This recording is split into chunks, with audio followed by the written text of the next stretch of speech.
Vamos falar sobre o Líbano, que tenta se reerguer após a explosão do dia 4 de agosto e sobre a repercussão no mundo da resposta do presidente Bolsonaro à pergunta que não quer calar sobre os R$ 89 mil depositados pelo ex-assessor Fabrício Queiroz na conta da primeira-dama Michele Bolsonaro. A gente vai conversar agora com o Reginaldo Nasser, que é professor de Relações Internacionais da PUC de São Paulo. Olá, Nasser, prazer em recebê-lo. Prazer é meu. Nasser, bom, o governo do Líbano, após a tragédia da explosão provocada por nitrato de amônio, foi denunciado como responsável por deixar esse elemento químico estocado por anos na região portuária lá de Beirute. Queria que você fizesse uma análise sobre esse fato, do ponto de vista também geopolítico, já que um jornalista israelense publicou a possibilidade de que essa explosão possa ter sido causada por um ataque de Israel. Recentemente, você também escreveu um artigo que lembra o ataque em 2006 de Israel contra o Líbano. Queria que você fizesse essa análise. Bom, em primeiro lugar, mesmo que for essa hipótese de um ataque de Israel, né, que, segundo esse jornalista, Israel estaria atacando um depósito de armas do Hezbollah. Quer dizer, não tinha conhecimento de que havia esses explosivos lá. Mas mesmo nesse caso, revela um pouco o Estado libanês. Quer dizer, como é que esse Estado tem sido construído nos últimos anos. Quer dizer, é um Estado que é dominado por um conjunto, né, de elites que repartem o poder político e o poder econômico no Líbano. O Líbano tem um sistema, o chamado de equivaler às facções, às religiões na política. Então, o presidente é cristão, o primeiro-ministro é sunita, representante do parlamento é xiita. E os cargos são distribuídos assim. Né? O Líbano é um dos países mais desiguais no mundo. 0,1%, não 1%, 0,1% dos mais ricos no Líbano detém quase 45% da renda nacional. Né? Recentemente, teve um filme que teve muito sucesso, Carnafa 1. É um filme belíssimo, mas muito triste, mostrando a vida em Beirute, a miséria em Beirute, as crianças. Então, quando se fala em Oriente Médio, frequentemente se fala nas guerras, atentados terroristas, do islamismo enquanto radicalismo, etc., e se esquece que essas questões são fundamentais para qualquer sociedade. Há uma pobreza, uma desigualdade, pensa no Líbano. Né? Então, tudo isso veio à tona. O Líbano já estava há quase um ano conhecendo as manifestações de rua, amplas manifestações de rua, que rejeitam esse modelo político, esse modelo de repartição de privilégios. E nas ruas estavam sunitas, xiitas, cristãos. Não há essa questão de divisão religiosa. Isso é um artifício que os colonizadores criaram, que por vezes as elites se utilizam disso. O Líbano tem uma presença muito importante no Oriente Médio. Sempre teve. O Líbano é quase que um termômetro do Oriente Médio. As divisões ideológicas, a importância que o Líbano tem para as potências ocidentais. O Líbano tem um setor econômico, bancário muito importante, onde circulam negócios de várias partes do Oriente Médio, Arábia Saudita, Kuwait, Iraque. Então, ele tem uma importância muito grande. E o que eu lembro é que a destruição do Líbano, as piores destruições, não vieram dessas, não vieram de acidente, vieram de guerra. Né? Então, a última foi o ataque de Israel ao Líbano em geral e Beirute em particular, né? Que matou muito mais gente que agora e destruiu muito mais do que esse agora. Então, o que eu tenho dito é que, por vezes, se utiliza desse fato para esquecer os anteriores. Eu acho que não se pode esquecer disso. O Líbano também, na década de 80 até 90, passou por uma guerra civil muito violenta. E essa guerra civil, na verdade, contava com quem? Com a presença das tropas israelenses e sírias entrando dentro do Líbano. Então, não é bem uma guerra civil, é uma guerra que, em relações internacionais, se chama de guerras patrocinadas, né? Proxy wars. Outras potências, outros estados patrocinam ali dentro do Líbano. Então, quando a gente fala isso do Líbano, é bom lembrar tudo isso. É um acúmulo, né, de problemas, é um acúmulo de desigualdade, é um acúmulo de intromissão dos estados ali em torno da região, também das grandes potências. Então, a elite libanesa, elite econômica, política, é uma elite que está ligada umbilicalmente às elites ocidentais, Estados Unidos e França principalmente. Então, todos eles são responsáveis por essa situação no Líbano. Perfeito. Nasser, eu vou te perguntar se você tem um fone de ouvido, porque às vezes oscila um pouco a sua voz. Eu não sei se você tem algum fone aí perto para a gente poder potencializar aí o som do seu computador, que deu para entender, mas vamos ver se a gente consegue melhorar esse som agora, que a gente vai falar, inclusive, sobre a ajuda humanitária, e vamos ver se a gente consegue já melhorar o som aí da sua voz. Vamos ver. Vamos ver se está bom agora. Vou fazer agora. Cadê você? Achei. Eu não estou conseguindo instalar aqui. Agora parece que ficou melhor, não sei. Então tá bom. Parece que ficou melhor. Vamos lá. Agora que está mexendo bastante a câmera, mas vamos esperar melhorar um pouquinho. Isso, acho que agora sim, Nasser. Vamos lá.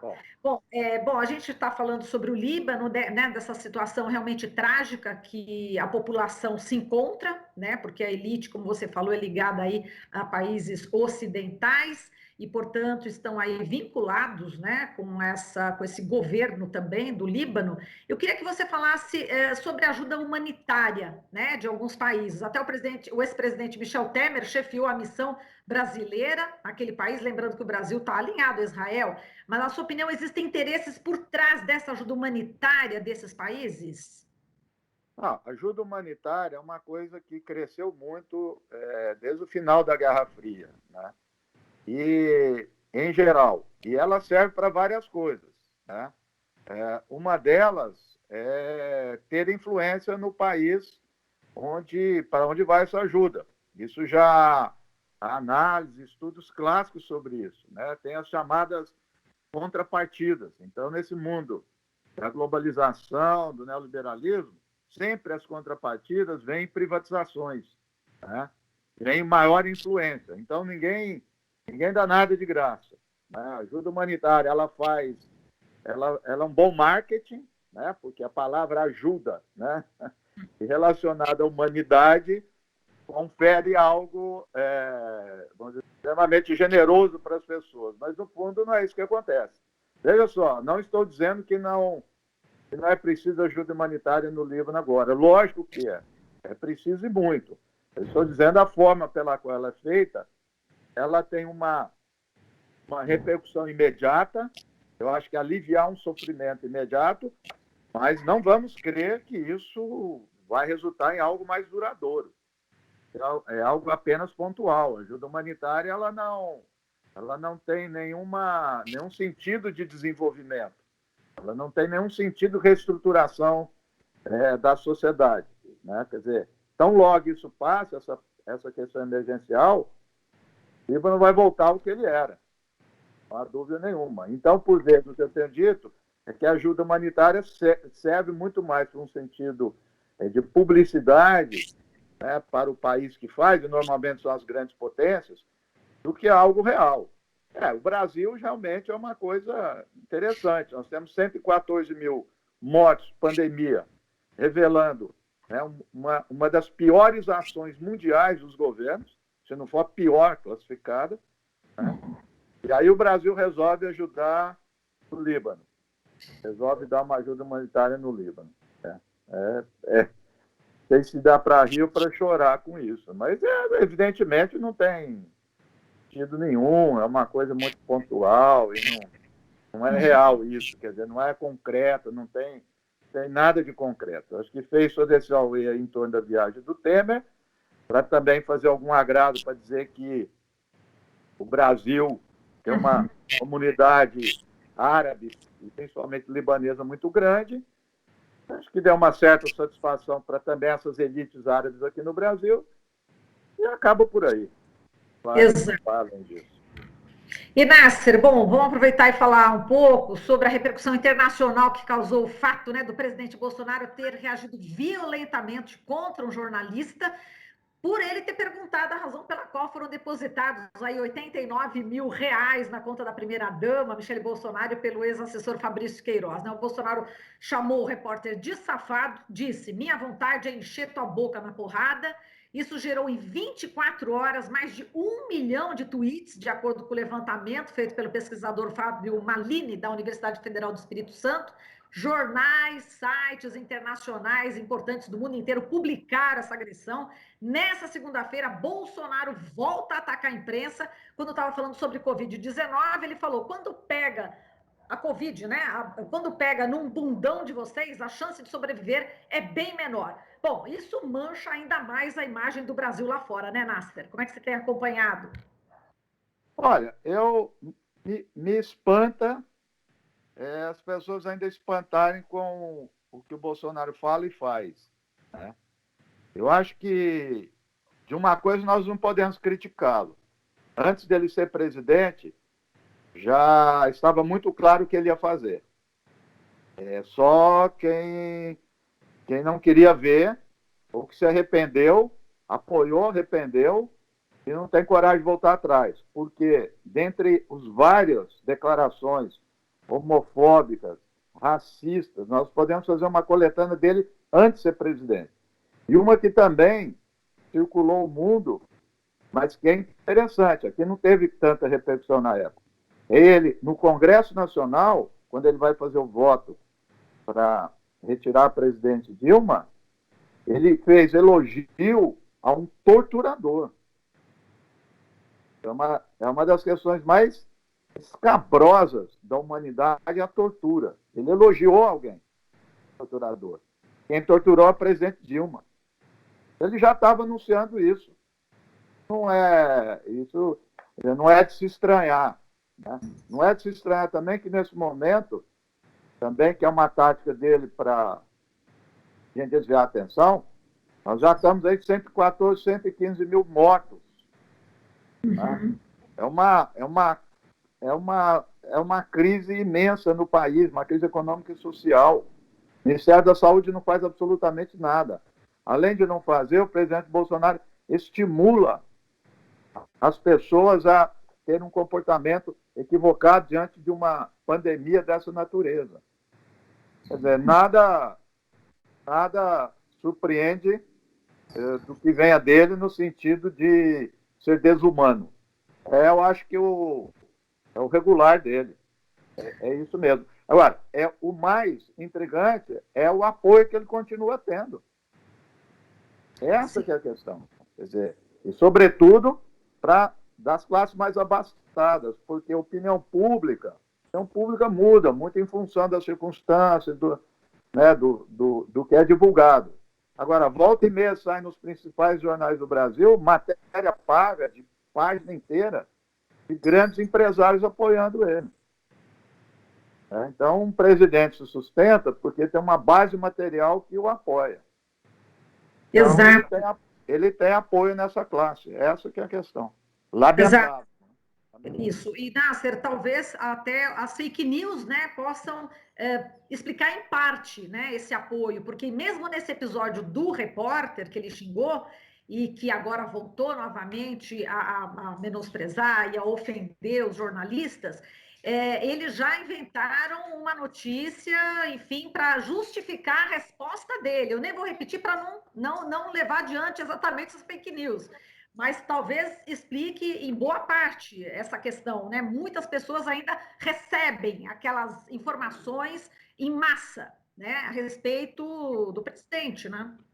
E é um problema parece insolúvel, com toda a ação, Supremo Tribunal, polícia, etc., não se resolve isso. Né?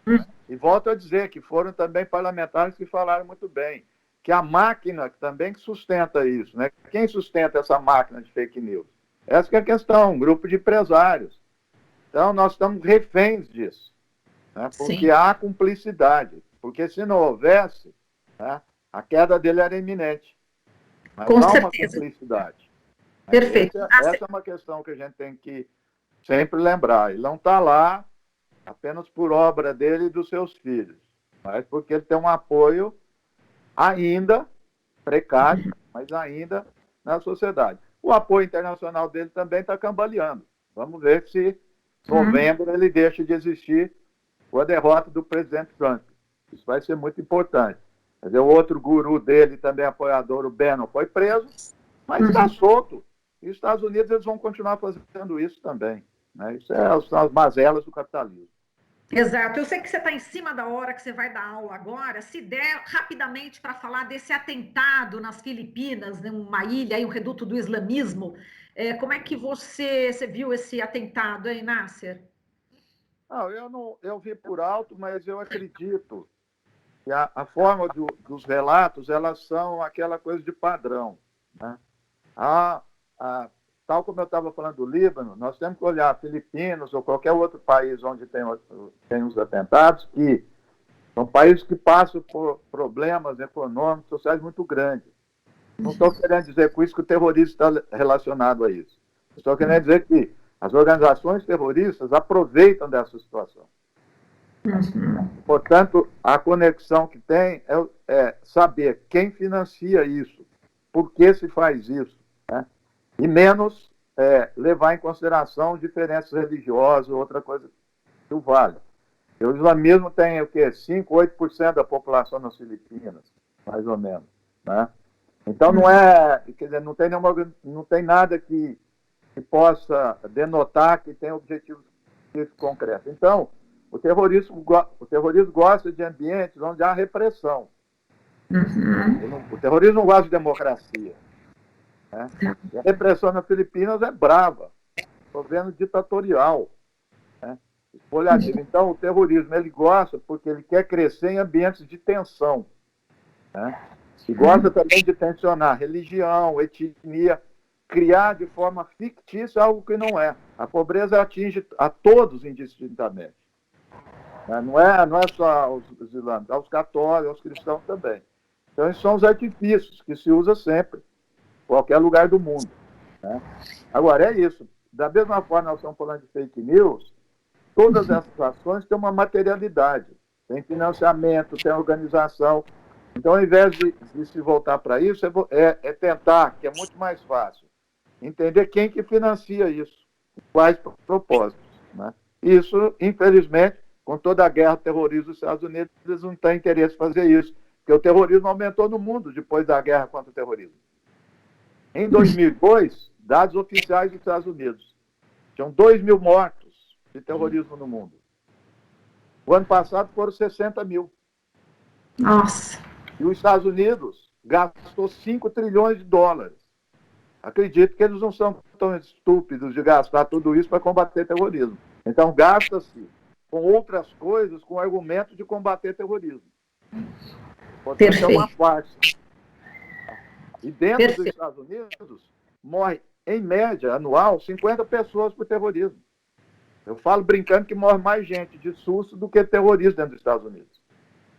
Mas eles elegem o terrorismo como a questão mais importante do mundo. Claro que é um cavalo de Troia. Usa disso para fazer outras coisas no mundo.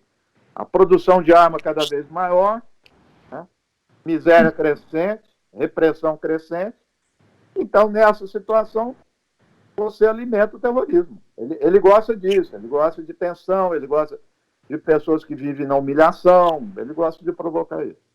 Tá certo, Nasser. A gente agradece aqui a sua participação, a gente espera contar com você mais vezes. Muito obrigada e boa aula. Tá, obrigado, foi um prazer. Igualmente. A gente conversou aqui com o Reginaldo Nasser, ele que é professor de Relações Internacionais da PUC de São Paulo. Aqui você ouve as notícias que os outros não dão. Jornal Brasil Atual.